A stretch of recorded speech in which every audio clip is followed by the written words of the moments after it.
Hello बच्चों, आज मैं आप लोगों को क्लास 10th का जो आपका मैथ्स का चैप्टर नंबर 7 है ना, कोऑर्डिनेट ज्योमेट्री, उसका एक कॉम्पिटेंसी बेस्ड क्वेश्चन कराऊंगी। आप लोगों को पता है कि इस बार के एग्ज़ाम में जो आपके पास 2024 में एग्ज़ाम होने वाला है, उसमें आपके पास case study, competency based questions ये सब आने वाले हैं, है ना। तो चलिए देखिए, यहाँ पर बहुत सारे ऐसे क्वेश्चन हैं इस बुक के अंदर जो कॉम्पिटेंसी बेस्ड है।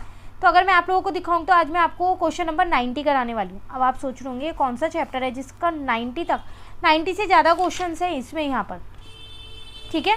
तो 90 वाला मैं आज कराऊंगी, बाकी सारे क्वेश्चंस भी हम करेंगे। ये वाला क्वेश्चन भी काफ़ी इंपॉर्टेंट है क्योंकि आपके पास देखो बोर्ड एग्जाम में आया हुआ क्वेश्चन है, इसको नेक्स्ट क्लास में करेंगे, ठीक है। ये वाले क्वेश्चंस भी इंपॉर्टेंट है, ऐसा नहीं है कि ये क्वेश्चंस इंपॉर्टेंट नहीं है।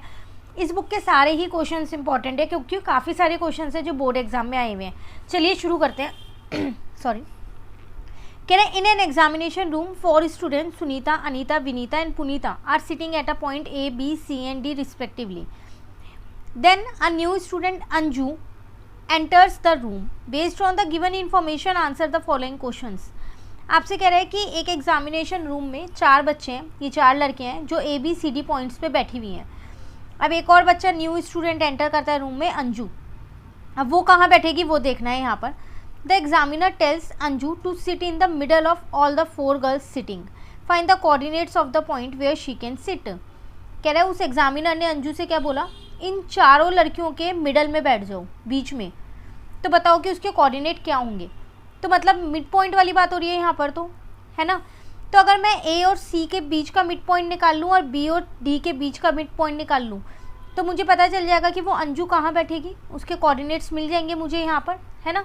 तो कैसे करेंगे इस क्वेश्चन को, तो देखो क्वेश्चन स्टार्ट करने से पहले एक और चीज़ बता देती हूँ। मैं आपको बार बार बोल रही हूँ जैसे कि इस बुक के काफ़ी सारे क्वेश्चन हैं जो इंपॉर्टेंट है क्योंकि बोर्ड के क्वेश्चन इस बुक में बहुत ज़्यादा हैं। तो एक बार जल्दी से मैं आपको बुक दिखा देती हूँ कि ये बुक है कौन सी। तो ये most likely CBSE question bank है आपके पास, जो चैप्टर वाइज और कैटेगरी वाइज है, स्पेशली क्लास 10th के लिए, स्टैंडर्ड वालों के लिए, एग्जामिनेशन 2024 का बुक है किसकी वो भी देख लीजिए यहाँ पर। तो ये ओसवाल गुरुकुल की आपके पास बुक है। इसमें आपको ज़्यादातर क्वेश्चंस जो है वो बोर्ड क्वेश्चंस मिलेंगे ही मिलेंगे। क्या क्या और मिल जाएगा बेनिफिट वो भी आप देखो यहाँ। कॉम्पिटेंसी फोकस्ड क्वेश्चंस मिलेंगे जैसे कि जो अभी हम कर रहे हैं, उन्हें ही पैसेज बेस्ड क्वेश्चंस भी आप कह सकते हो। कंप्लीट एक्सप्लेनेशन मिलेगी जितने भी MCQs हैं। इस चैप्टर के हमने PYQs कर रखे हैं इस बुक से भी, काफ़ी सारे चैप्टर्स के कर रखे हैं, तो आप वो भी कर सकते हैं। चैनल पे ऑलरेडी अपलोड है वो PYQs। Case study based questions मिलेंगे, वो भी हमने कर रखे हैं इस बुक से काफ़ी सारे। असर्शन और रीजनिंग के क्वेश्चंस आपको इसके अंदर मिल जाएंगे। प्रीवियस ईयर बोर्ड क्वेश्चंस तो है ही, बहुत सारे प्रीवियस ईयर बोर्ड क्वेश्चंस है। मतलब एक ही बुक में ना आपको सभी कुछ मिल गया है। प्रीवियस ईयर क्वेश्चंस भी मिल गए हैं, कॉम्पिटेंसी क्वेश्चंस भी हैं, केस स्टडी भी है, सर्शन और रीजनिंग भी और MCQ भी है, प्लस वेरी शॉर्ट और शॉर्ट भी है। ऐसा नहीं है खाली MCQ है, नहीं, वेरी शॉर्ट भी है, शॉर्ट भी है, लॉन्ग भी है, हर तरीके के क्वेश्चन है। तो एक चैप्टर में अप्रॉक्स 80 to 100 के आसपास क्वेश्चन मिल जाएंगे। आप ये चैप्टर देख लीजिए ना, कोऑर्डिनेट ज्योमेट्री, आपको इसमें टोटल कितने 92 क्वेश्चंस मिले हैं, प्लस सेल्फ असेसमेंट मिला के 109 क्वेश्चंस है एक चैप्टर में। तो अगर आप एक चैप्टर में इतने क्वेश्चंस कर लेंगे तो सफिशिएंट है, काफ़ी अच्छे से आपकी प्रिपरेशन हो जाएगी, ठीक है। चलिए, बाय लिंक मैं आपको नीचे दूंगी डिस्क्रिप्शन में, तो आप वहाँ से देख लीजिएगा, ठीक है ना। देखो सबसे पहली बात, मैं यहाँ पर मिड पॉइंट निकालने वाली थी, तो सुनीता और विनीता, अनीता और पुनीता के बीच के मिड पॉइंट्स निकाल लेते हैं। तो पहले मैं यहाँ लिख लेती हूँ कि A के कोऑर्डिनेट्स मुझे क्या दे रखे हैं, 2 और 5 दे रखा है। B के कोऑर्डिनेट्स मुझे क्या दे रखे हैं, 5 और 8 दे रखा है। C के कोऑर्डिनेट्स मुझे दे रखे हैं 8 और 5, और D के कोऑर्डिनेट्स मुझे दे रखे हैं 5 और 2।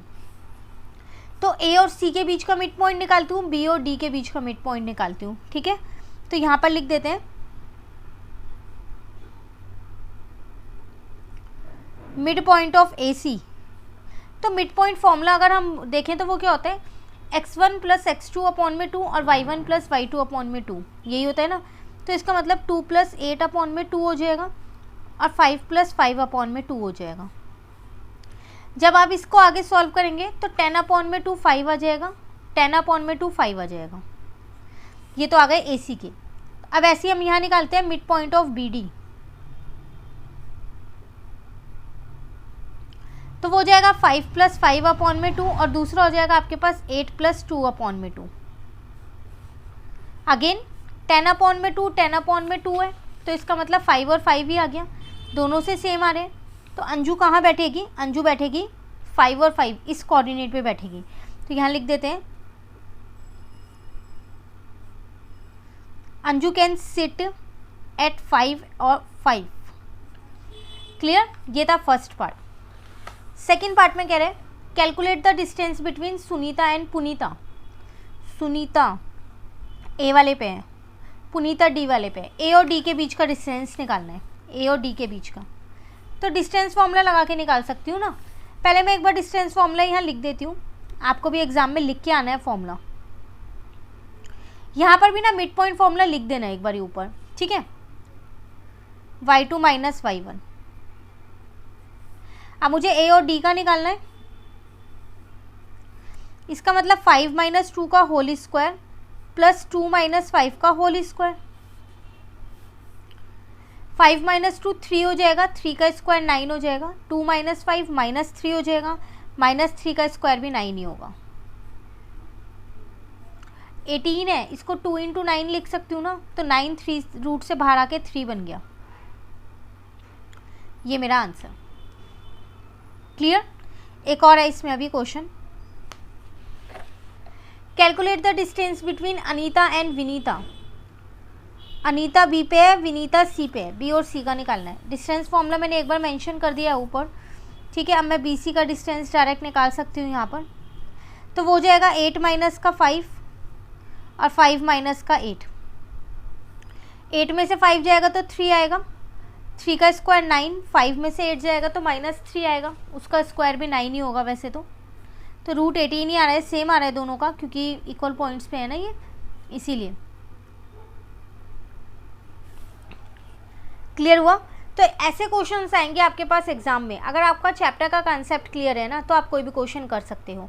और जो ये कोऑर्डिनेट ज्योमेट्री है ना, इसके तो हमने और केस स्टडी के क्वेश्चंस हो गए, PYQs हो गए हैं, ठीक है, MCQ हो गए हैं, NCERT से कर लिया, काफ़ी सारा हमने ये चैप्टर कर रखा है। तो मोस्ट इम्पॉर्टेंट चैप्टर है ये आपके पास, क्योंकि एक सिंगल यूनिट है ये, है ना। इसमें और कोई, इस यूनिट में और कोई चैप्टर नहीं है आपके पास। बिल्कुल अच्छे से कीजिएगा इस चैप्टर को। इस आज के क्वेश्चंस में कहीं भी दिक्कत लगे कमेंट करके ज़रूर पूछ लीजिएगा। वीडियो अच्छी लगे लाइक ज़रूर कीजिएगा, फ्रेंड्स के साथ भी शेयर कीजिएगा। नेक्स्ट क्लास में भूलिएगा नहीं, ये बोर्ड क्वेश्चन करने वाले हैं हम, है ना। तो जल्दी से अगर आपने चैनल नहीं सब्सक्राइब कर रखा है ना, चैनल सब्सक्राइब कर लीजिए, ताकि आपको वीडियो अपलोड होते ही नोटिफिकेशन मिल जाए। और एक और चीज़, बाय लिंक इसकी आपको मैंने बोल ही दिया, मैं नीचे दूंगी आपको डिस्क्रिप्शन में, आप वहाँ से ज़रूर देखिएगा इस बुक को। काफ़ी अच्छी बुक है, इसमें सब चीज़ आपको बहुत ही अच्छे से प्रोवाइड किया गया है। Thank you.